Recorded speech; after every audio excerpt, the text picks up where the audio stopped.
예, 어제 하루 코로나19 신규 확진자 5,266명 발생하면서 이틀 연속 5,000명대를 기록했습니다. 국내에서도 오미크론의 유입이 확인이 되면서 방역의 위기감이 높아지자 정부는 모든 해외 입국자에 대한 2주간 예방접종 여부와 상관없이 열흘간 격리 조치를 시행하겠다고 밝혔습니다. 한편 학생들의 확진이 늘어나자 정부는 안전한 등교를 위해 10대 소아, 청소년들의 백신 접종을 재차 강력 경고했는데요. 관련 내용들 천은미 이대 목동병원 호흡기 내과 교수, 또 최진봉 성공회대 교수와 함께 짚어보겠습니다. 어서 오십시오. 어서 오십시오. 예. 5,266명, 이틀 연속 5,000명인데 사태 이후 5,000명이 넘은 게 이제 어제가 처음이었고 이제 이틀째입니다. 어떤 의미라고 봐야 될까요, 교수님? 우리가 위드 코로나로 단계적 일상을 시행을 하면서 목표로 했던 게 5,000까지였습니다. 예, 예. 네, 보통 2,000에서 5,000까지 될 때는 시간이 상당히 걸릴 것이고 대부분이 경증으로 갈 거라고 생각을 했었습니다. 그런데 한 달 만에 지금 5,000명을 넘었고 예. 이 속도라면 겨울이고 또 오미크론까지 이미 들어와 있기 때문에 더 전파가 빨라진다면 뭐 이번 달 내로 10,000명 이상이 나올 수도 있습니다. 그렇기 때문에 지금도 늦은 시점이지만 우리가 자체적으로 이동량을 줄여서 접촉을 차단하는 것이 지금은 꼭 필요한 시점이라고 생각합니다. 이번 달 안에 10,000명까지도 늘어날 가능성도 충분히 있다는 말씀 주셨는데 아무래도 이제 최근의 상황을 보면 많이 좀 경각심도 풀어지고 긴장감도 느슨해진 것이 사실이라는 생각이 들어서요. 방역 강화에 대한 목소리가 연일 나오는 것 같습니다. 어떻게 생각하고 그렇죠. 계세요? 뭐 지금 상황에서 방역 강화 목소리가 나올 수밖에 없다고 봐요. 전문가들은 더 걱정을 많이 하고 있는 것 같은데 이제 말씀하신 것처럼 사실 그 단계적 일상회복 들어가면서 경계가 많이 풀어진 게 분명하거든요. 우리 주변만 봐도 식사하는 장면 또는 어디 모임 이런 거 보면 거의 일상 예전에 코로나19 이전으로 거의 돌아간 듯한 느낌을 받을 정도예요. 예. 그만큼 코로나가 이제 그냥 우리 속에 하나의 바이러스 중에 하나가 아니냐 이렇게 생각을 하다 보니까 사람들의 경각심이 떨어지고 그러다 보니까 이동량도 코로나19 이전 정도까지 지금 회복된 걸로 알려지고 있거든요. 그러면 앞으로가 문제라고 보거든요. 지금 현재 5,000명대가 계속 나오고 있는데 이게 계속 확산되고 늘어날 가능성이 있지 줄어들 가능성은 없는 거 아니겠습니까? 예. 왜냐하면 줄어들 수 있는 어떤 요인은 없어요. 지금 이런 단계적 일상회복을 계속하고 경계만 해달라 이렇게 얘기해가지고는 제가 볼 때 한계가 있을 수밖에 없다고 봅니다. 그러다 보니까 전문가들 입장에서는 이게 단계적 일상회복의 일정 부분 좀 브레이크를 걸어야 되는 상황이 아닌가라고 하는 의견들이 나오고 있는 상황이고 여기에 대해서 정부도 또 방역당국도 적극적으로 검토하는 것으로 알려지고 있습니다. 어떤 결과가 나올지 모르겠지만 예. 뭐 여러 가지 요인들이 있지만 오미크론도 발생하고 이런 상황에서 우리가 조금 긴장을 할 수 있는 어떤 방안들을 마련하지 않으면 예. 더 위험할 수도 있다 이런 우려가 있는 것 같습니다. 천은미 교수님, 그래서 어떻게 해야 될까요? 이 코로나19 바이러스의 특징은 접촉입니다. 그리고 오미크론이나 델타는 공기 감염이 되기 때문에 우선은 밀도를 낮춰야 되고 접촉을 차단하는 것이 가장 중요합니다. 지금은 아직까지는 어떤 뭐 사적 모임 제한이나 이런 게 나와 있지 않지만 예. 사실은 조금씩 이동량이 감소는 하고 있어요. 확진자가 느니까 국민들이 협조를 하고 있지만 공식적으로 정부가 어느 정도 지침을 주셔야 예.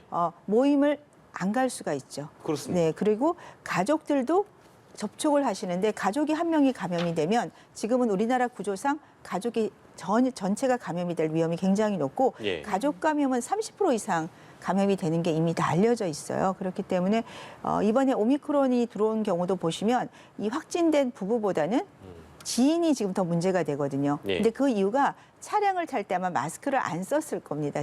확인을 해봐야겠지만 그러면 감염이 돼요. 그러니까 언제 어디서나 타인과 있을 때는 마스크를 써야 되는 가장 기본 수칙만 지켰다면은 우리가 좀 더 차단을 할 수 있고 그리고 지금 아까 학생들도 얘기를 하셨는데 학생들도 마찬가지예요. 저는 지금 우리가 백신 접종이 물론 필요합니다. 백신 접종은 중증도를 낮출 수 있는 건 분명한 사실이지만 모더나 백신을 맞은 지 한 달 만에 지금 돌파가 됐지 않습니까? 이 부부들도 그거를 본다면 백신이 감염 차단에는 일부 많이 약할 수가 있어요. 예. 그래서 백신 접종도 중요하지만 기본 방역 수칙이 저는 더 중요하다는 걸 말씀드리고 싶습니다. 예. 네. 병상 부족 현상도 심화되고 있습니다. 중증 환자 수 오늘도 700명대를 돌파를 하면서 위기감이 커지고 있는데 이 현재 의료 대책이 어떤가요? 초반에 우리가 위드 코로나를 시행을 할 때는 확진자 5천 명, 10,000명까지 수용이 가능하다고 한 이유가 대부분 경증으로 갈 거라고 생각을 했던 거예요. 백신 접종이 80% 이루어지면. 그런데 그 80% 속에는 우리가 고령자 기저질환자들이 있었고 돌파 감염이 되면 중증으로 간다는 걸 조금 간과한 면이 있습니다. 예. 지금 5천 명이 나오면 기본적으로 20%는 입원을 하시게 돼 있어요. 네. 그중에 2% 정도가 중증으로 갑니다. 그럼 지금 5천 명이면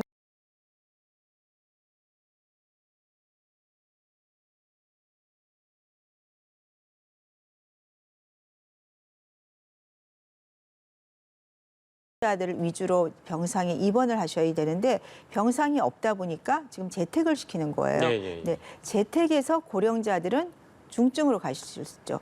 그러면 일반 병상에 못 가세요. 중환자 병상에 가셔야 되는데 아시지만 수도권은 중환자 병상이 완전히 포화 상태입니다.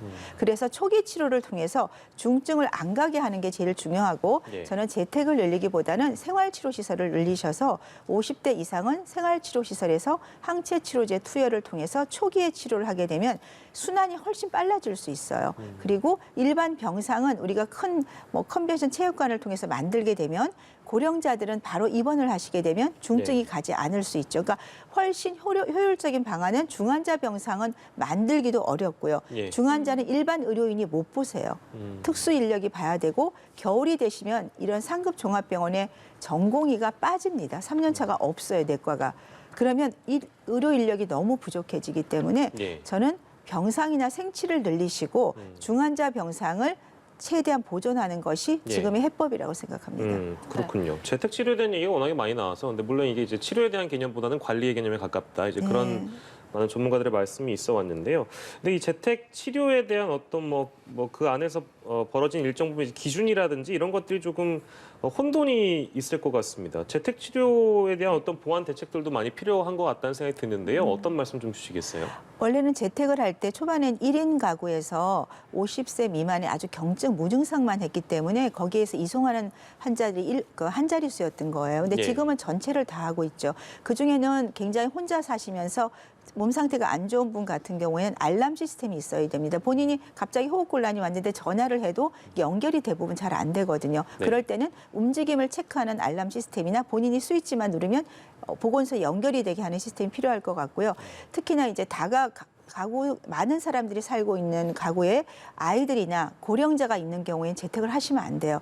그 경우에는 생활치료시설에 입소를 하게 프로그램을 바꿔주시는 것이 필요하다고 생각이 들고요. 예. 60대 이상은 바로 병상에 입원하는 좀 더 재택을 모두 하는 것이 아니라 예. 이런 그 취약계층에 대해서는 분류를 해서 생활치료시설과 병상을 나눠서 분리하는 것이 필요하고 예. 지금처럼 확진자가 많이 늘면 아마 한 아파트 동에 여러 분이 확진자가 나올 거예요. 그럴 가능성도 있겠죠. 네, 당연히. 그러면 이 배기구나 항기구를 통해서 일부분에서 분명히 감염 사례가 나올 겁니다.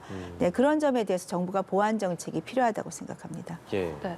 교수님께서 여러 보완 대책을 말씀해 주셨는데 사실 확진자가 재택 치료가 원칙이 되다 보니까 많은 우려가 제기되고 있는 것 같습니다. 평론가께서 그렇죠. 어떻게 보십니까? 그러니까 말씀하신 것처럼 재택치료라고 하는 게 시스템이 잘 마련돼 있어야 돼요. 그런데 재택치료 숫자가 늘어나니까 이걸 관리하는 분들이 피로도도 높아지고 관리할 인원이 너무 많아지는 거죠. 결국 이제 지자체에서 관리를 하거든요. 재택치료를 하게 되면. 그런데 재택치료에서 지자체에 관리하는 과정에 인력들이 보건소나 이런 데서 일하는 분들이 정해져 있는데 인원은 늘어나고 연락을 하더라도 빠른 시간을 대응할 수 있는 상황이 안 되는 경우도 있을 수 있고 이런 상황이 되다 보니까 사실은 이제 로드가 걸리는 거죠. 그러니까 업무에 상당히 과중이 걸리게 되고 그러다 보니까 관리가 제대로 안 되는 시스템으로 가고 있는 부분이 문제라고 보여지고 예. 또 하나는 이제 예를 들면 재택치료 하는 분들 가운데 불만이 있는 게 뭐냐면 너무 형식적으로 하는 게 아니냐 이런 불만들도 있어요, 사실은. 그러니까 하루에 2번 정도 체크하거든요. 체크하고 이상이 있는지 없는지.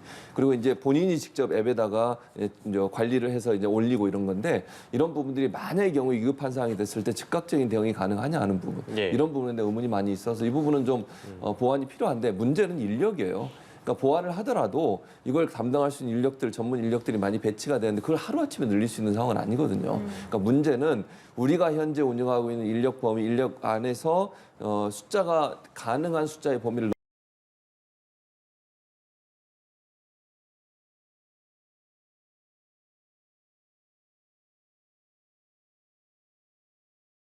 그런 위험성이 있어서 재택치료 시스템은 늘어나면 늘어날수록 더 점검을 자주 하고 인력을 확대하는 쪽으로 가야 되는 상황이라고 볼 수 있습니다. 예, 알겠습니다.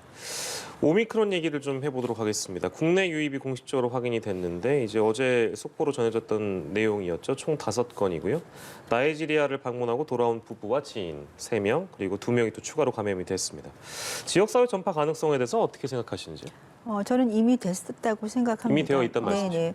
기존 이 사례 한 사례만 보더라도 부부들은 이제 백신 접종을 했기 때문에 격리를 안 했지만 24일 날 하고 25일 날 확진이 됐어요. 그런데 문제가 이 부부께서 그 만나신 분들 얘기를 안 해서 같이 동승했던 지인이 30일 날 확진이 된 거죠. 5일 동안 여러 사람을 만나서 접촉자만 해도 굉장히 많습니다. 네. 예, 그 동안에 분명히 전파가 됐을 거고 예. 또 다른 미접종자 50대 2분도 확진이 됐죠. 이런 사례를 역추적을 하게 되면 상당수가 나올 거고 예. 델타보다 전파력이 5배 이상 높을 거란 추측이지만 예. 있기 때문에 아마 더 많은 분이 감염이 됐을 것으로 저는 생각을 합니다. 오미크론 변이에 대한 어떤 위험성에 대한 어떤 평가나 전망은 좀 다른 전문가들마다 좀 다른 분석을 내주시는 것 같아서 천은미 교수께서 어떤 말씀 주시겠어요?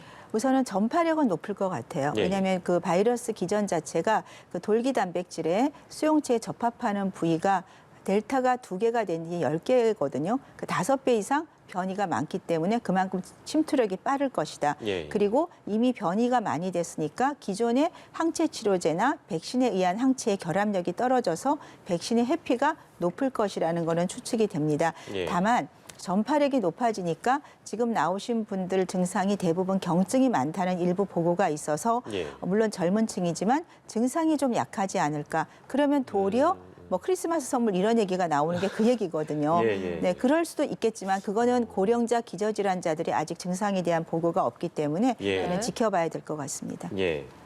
네, 오미크론 바이러스, 물론 이제 호흡기 질환처럼 가벼운 바이러스로 바뀔 거라는 주장도 있습니다만 고령자들이나 기저질환자들이 있기 때문에 위험 요인이 충분히 될 수 있다라는 말씀을 앞서 주셨는데요. 이미 좀 널리 퍼졌을 가능성까지 말씀을 해주셨기 때문에 그래도 우리 정부 당국, 방역 당국에서는 어느 정도 대비를 해야 된다는 생각도 드는데요. 어떤 대비 좀 필요할까요? 초반에는 8개국만 입국 제한을 했습니다. 다만 이제 의협에서 제안을 했습니다. 입국 제한을 8개국 할 것이 아니라 내 외국인 모두 입국하시는 분은 최소한 열흘에 2주 정도 자가격리를 통해서 접촉을 차단하자는 거였고 그게 이제 3일부터 시행이 됩니다. 예. 그 시행뿐 아니라 저는 2주 정도는 역학조사를 통해서 이미 들어온 분들에 대한 추적도 좀 필요하다고 생각이 들고요. 시점으로 한다면 그 2주. 그렇죠. 이제 지금부터 2주를 왜냐하면 이번에 나온 분도 20일 정도였기 때문에 네. 해외에서도 보면 이미 이전에 다 감염된 분들이 많으세요. 그래서 남아공이 원발지가 아닐 거란 얘기도 지금 나오고 있고 일본 같은 경우는 페루에서 감염된 분이 감염이 됐었고요. 이스라엘은 영국 학회에 갔던 분이 감염됐다는 거는 이미 그 영국뿐 아니라 전 세계에 많은 분들이 감염이 됐다는 거죠. 찾지를 않아. 우리가 의심을 하지 않으면 질병은 발견을 못 하거든요. 그래서 우리나라도 지금 이 사례뿐 아니라 정부가 적극적으로 아마 확인을 해보시면 더 많은 사례가 있을 거라고 상황에 생각합니다. 따라서는 어떤 그 대상국들이 좀 늘어날 가능성도 충분히 있다고 봐야 될까요? 그렇습니다. 알겠습니다. 네, 이렇게 아프리카 8개국에 대해서 우리나라는 입국 제한 조치를 하고 있는데 일부 국가들은 이 모든 국가에 대해서 입국 제한 조치를 하고 있기도 합니다. 좀 더 강화된 방역 조치가 필요하다 보십니까? 그러니까 지금 상황에서는 강화된 방역 대책이 필요하긴 한데 또 이런 말도 있어요. 이미 우리나라뿐만 아니라 전 세계가 연결이 다 돼 있잖아요. 그러니까 외국인들 왔다 갔다 하는 것뿐만 아니라 뭐 물류라든지 이런 부분이 연결이 다 돼 있어서 과연 이게 봉쇄 조치만으로 모든 걸 해결할 수 있을까 이런 의문도 있어요, 사실은. 그러니까 물론 필요할 때 우리가 봉쇄 조치도 하고 입국에 대해서는 일정 부분 막을 필요도 있다고 봅니다만 그것으로는 전체 해결될 수 있는 문제는 아니에요. 그리고 뭐 천은미 선생님 아까는 그런 얘기도 하셨잖아요. 이미 일상으로 전파가 됐을 가능성도 있다. 이런 상황에서 과연 봉쇄를 계속한다고 해서 문제가 해결될 수 있을 거냐. 저는 그것보다는 전파를 막을 수 있는 방법들을 우리가 제안할 필요가 있다는 생각이 들고 또 하나 이제 어쨌든 이렇게 오미크론이 확산세가 높은 상황이기 때문에 일정 부분 우리가 제한을 둘 필요는 있다는 생각은 들고요. 다만 이제 전 세계가 함께 다 봉쇄를 한다고 해서 문제가 해결될 수 있는 문제는 아니다. 유럽 같은 경우 지금 한 오미크론 같은 경우 전 세계 20여 개국에서 확산이 된 걸로 알려지고 있고 이 중에 10개국이 유럽이에요. 유럽은 뭐 잘 아시는 것처럼 국경이 좀 더 자유롭게 왔다 갔다 할 수 있는 상황이고 또 뭐 독일 같은 경우에는 자체 조사를 해보니까 그 지역 내 전파가 이미 이루어진 걸로 확인이 된 걸로 보여져요. 무슨 말이냐면 외국에 한 번도 간 적도 없고 외국에서 온 사람 만난 적도 없는 사람이 확진이 됐어요. 그럼 지역사회 이미 감염이 됐다고 볼 수 있잖아요. 이런 상황이 만약 다른 나라에도 있다고 하면 예. 그렇다고 하면 이제 당연히 국경 봉쇄만으로 모든 걸 해결할 수 있는 문제는 아니다. 그래서 제한하고 또 들어오는 사람들에서 검사를 자주 해야 되고 또는 지금처럼 예를 들면 이제 2주 동안 예. 그 내국인 외국인 관계없이 여기서 들어오는 사람 모두 다 이제 자가격리하게 돼 있잖아요. 10일 동안 그런 상황까지 가는 것은 필요하다고 보고요. 그러니까 전파를 최대한 막고 늦춰주면서 예. 뭐 대응과 방안들을 만들어내는 게 필요하다는 생각이 들고 그래서 예. 이걸 적절하게 어떻게 잘 조절할 거냐 하는 부분이 방역 당국의 중요한 이제 과제가 됐다고 보여지고요. 예. 네. 다만 저는 아까도 말씀드렸지만 기본적으로 거리두기를 조금 강화하는 쪽으로 방향을 잡을 필요는 있다는 개인적인 생각이 있습니다. 예. 네. 항상 이 변이 바이러스가 새로운 변이가 등장할 때마다 뒤따르는 질문입니다만 기존에 있었던 백신들이 이제 효력이 들겠는가 이제 그 부분인데 모더나 CEO의 발언에 따르면 델타보다 오미크론의 효과가 적을 것이다. 뭐 이제 이런 발언들이 나오다 보니까 이게 혹시 그 기존에 맞았던 백신이 효과가 있을까 이제 이런 의문도 좀 듭니다. 괜찮을까요? 어떻게 전망을 하십니까? 그러니까 백신의 효과는 이제 예방 효과하고 장기 면역입니다. 우리가 이제 모더나랑 화이자가 그 바이러스 벡터보다 효과가 좋다는 건 중화항체가 형성이 많이 되거든요. 네네. 그러니까 초반에 감염 차단력이 높습니다. 다만 한 달이 지나면 접종 후에 이게 면역이 떨어지기 시작해요. 그래서 3개월까지 쭉 떨어지기 때문에 3개월 이후부터는 돌파가 많이 됩니다. 다만 우리 몸에는 이 면역을 세포 면역이라고 그래요. 기억을 하는 그런 기능이 있기 때문에 바이러스가 침투를 했을 때 감염이 돼서 증상이 나타날 수는 있지만 중증으로는 안 간다는 거죠. 지금 많은 분들이 접종을 했기 때문에 중증 환율은 분명히 떨어져 있고 네. 오미크론도 아마 마찬가지일 겁니다. 그래서 CEO가 말한 거는 예방력은 떨어지지만 예. 일정 면역을 갖고 있다는 거고 그래서 추가 접종을 통해서 고령이나 기저질환자들은 이게 중항체가 떨어져서 감염이 되면 짧은 시간 내에 중증으로 가실 수가 있기 때문에 그런 취약계층의 분들은 부스터가 필요하다는 얘기가 되겠습니다. 그렇군요. 이렇게 오미크론의 이 백신 회피 가능성이 제기되면서 일부 제약업체들은 2개월 안에 빠르게 새로운 백신을 내놓겠다 이런 말을 하고 있습니다. 실제로 이렇게 빠른 시간 안에 백신 개발이 가능합니까? 그러니까 이제 뭐 가능하다고 얘기하는 분들도 있고 아니라고 얘기하는 분들도 있는데 저는 이제 제약회사 입장에서는 왜냐하면 변이라고 하는 것은 기존의 백신에서 변화를 조금 주면서 이제 변이에 맞는 백신들을 만들어내는 거니까 불가능하다고 보진 않아요. 네. 중요한 건 이제 오미크론이 어떤 성향을 갖고 있고 네. 그 새로운 어떤 변이에 대해서 어떻게 대응을 했을 때 가장 적절한 백신이 나올지는 고민해야 된다는 생각이 드는데 지금까지 백신을 개발하는 여러 과정들을 봤을 때 가능성은 충분히 저는 있다고 봅니다. 다만 이제 지금의 백신을 맞았던 분들이 그러면 어떻게 대응을 해서 그 백신을 통해서 예방을 할 수 있을 거냐는 문제는 실험이 좀 필요하다고 봐요. 아직까지 완벽하게 이제 오미크론 변이에 대해서 분석이 다 끝났다고 보지 않거든요. 이제 네. 좀 더 연구가 필요하다고 저는 보고 거기에 맞는 백신이 개발돼서 그 백신을 맞았을 때 과연 지금 현재 우리가 부스터샷까지 맞은 분이 그걸 맞아야 되는 건지 또는 지금 한 번 맞은 분이 몇 번을 더 맞아야 되는지 하는 부분은 또 다른 논란이 있을 걸로 보여지기 때문에 저는 예. 회사 입장에서는 백신 개발에는 크게 무리가 없을 걸로 보여지고 다만 이제 그걸 어떤 방식으로 이렇게 접종을 해서 예방 효과를 갖추게 할지는 검토가 좀 필요하다고 생각을 합니다. 네, 아무튼 현 시점까지는 이제 입국하는 모든 해외 입국자를 대상으로 해서 열을 격리한 2주간 열을 격리하는 방침이 나와 있는데 청와대에서도 어떤 대대적인 방역 조치 조정을 검토하고 있다 이제 그런 메시지가 나와서요.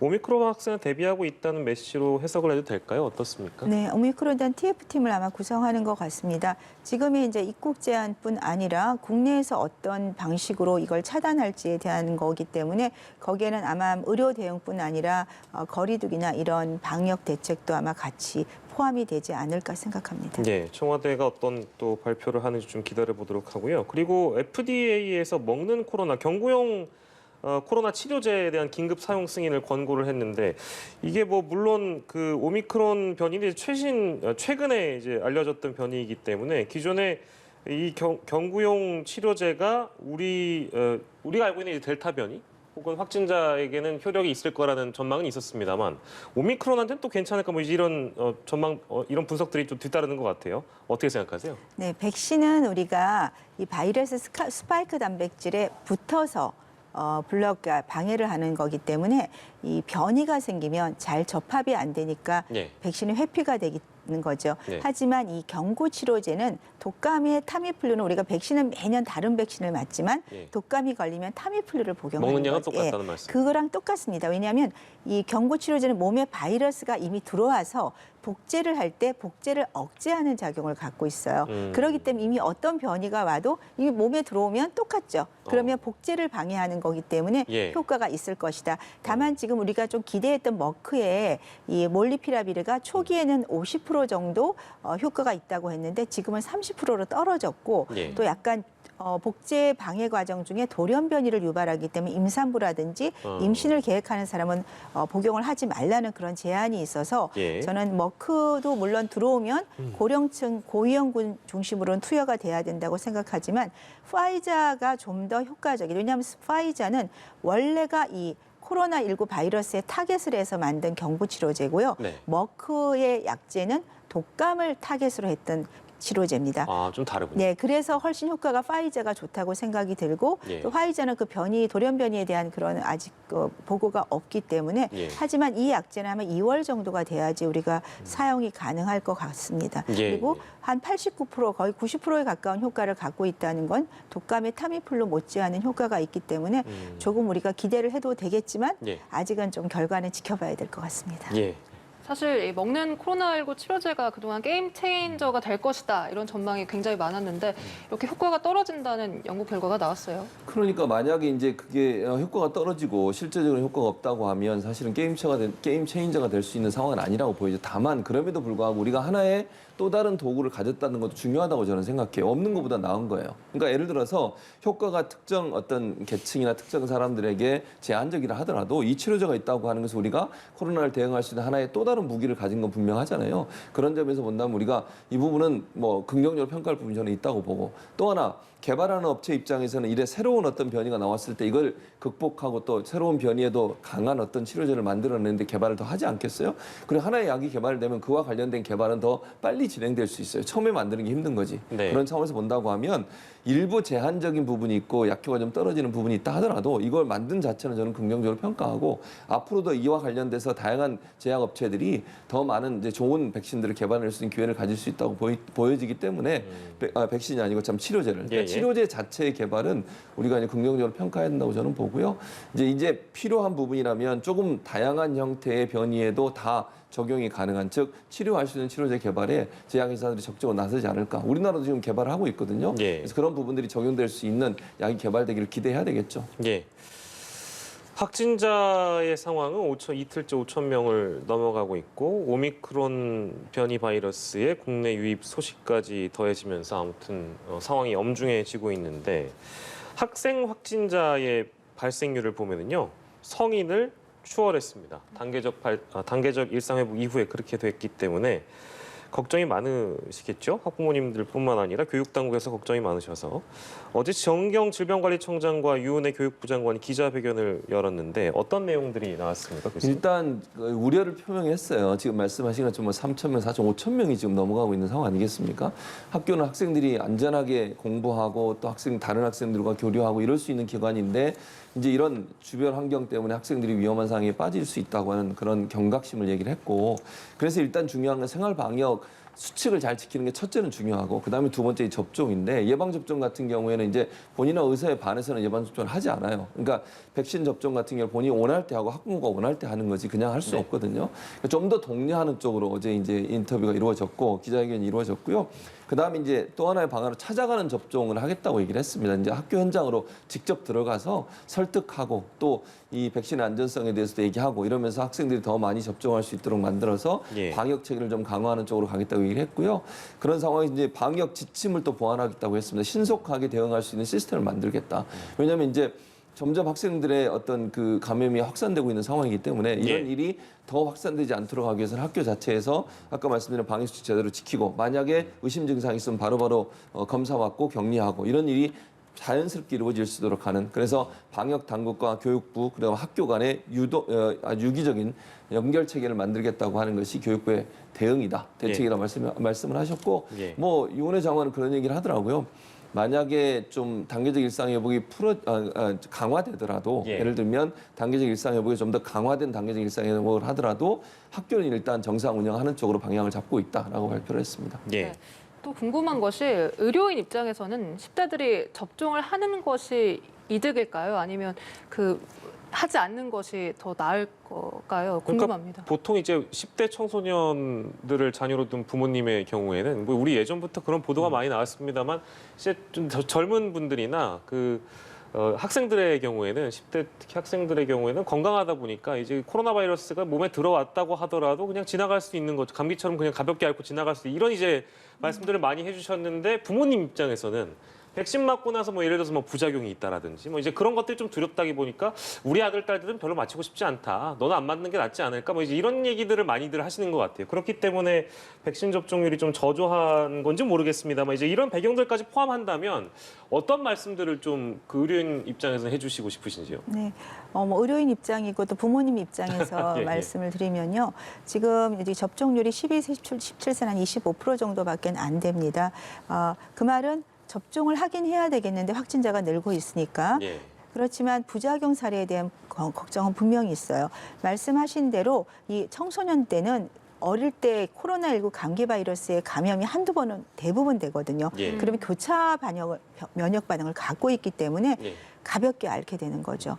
그런데 일부지만 아주 극히 일부지만 중증으로 가거나 사망한 사례가 국내 해외가 있었습니다. 예. 그렇다면은 마찬가지로 성인들은 우리가 의무적으로 접종을 하고 있지만 청소년들에 대해서는 청소년 자체도 기저질환이 있는 경우가 있어요. 어떤 면역계 질환이 있다든지 그런 아이들은 저는 접종을 하는 것이 필요하다고 생각하고요.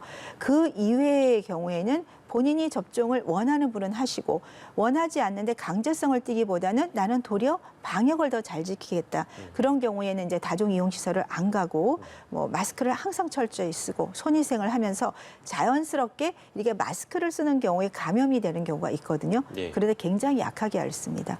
바이러스 자체가 적게 들어오고 그 사이에 몸의 면역이 이겨내기 때문에 예. 이런 식으로 자연스럽게 면역을 받는 것도 한 방법이라고 생각합니다. 예. 사실 방역 당국이 계속해서 추가 접종의 중요성도 강조를 하고 있습니다.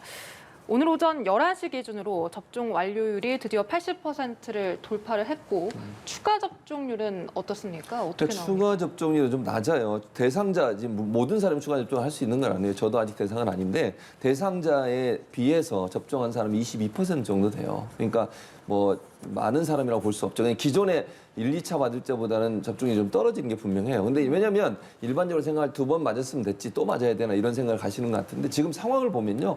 의료진들도 그렇고 방역당국도 그렇고 추가 접종이 이거는 선택의 문제가 아니라 의무적으로 해야 되는 상황이 돼버렸어요. 그러니까 이제 대통령도 뭐라고 얘기냐면 3차 접종이 추가 접종이 아니라 기본 접종이다. 왜냐하면 3번째 부스터샷을 맞았을 때 효과가 훨씬 높다고 하는 여러 가지 연구 결과들이 나왔잖아요. 예. 오미크론과 관계없이 일반적으로 코로나 관련해서 3번째 맞았을 때 훨씬 이제 방역 효과가 뛰어나다. 이런 부분이 있기 때문에 이제는 3차 접종까지가 일반적으로 미국 같은 경우도 일반 접종의 마지막 접종이라고 얘기할 정도로 중요해졌는데 아직 우리나라 국민들 입장에서는 그런 부분들이 좀 인식이 좀 덜 된 것 같아요. 그래서 홍보를 적극적으로 해야 한다고 저는 보고요. 왜냐하면 이게 오미크론처럼 변이도 생기고 이런 상황이다 보니까 부스터샷까지 맞는 것이 조금 더 안전한 상황에 갈 수 있는 부분이라는 생각이 들고 2차 접종까지가 완성이라고 생각했었는데 그게 아니라는 게 여러 돌파 감염 사례를 통해서 증명이 됐기 때문에 3차까지 맞는 것, 즉 부스터샷까지 맞는 것을 기본 접종으로 생각하시는 게 필요하다고 저는 봅니다. 예. 정부가 적극적으로 홍보하고 또 일반인들도 본인의 차례가 왔을 때 이쪽 잊어먹지 마시고 좀 맞으시면 아무래도 우리가 좀 더 확산을 막을 수 있는 좋은 계기가 되지 않을까 그렇게 생각이 됩니다. 예, 알겠습니다. 오늘 두 분과 함께 코로나19 상황 짚어봤는데요. 천은미 이대 목동병원 호흡기내과 교수, 최진봉 성공회대 교수와 이 시간 함께했습니다. 고생하셨습니다. 고맙습니다.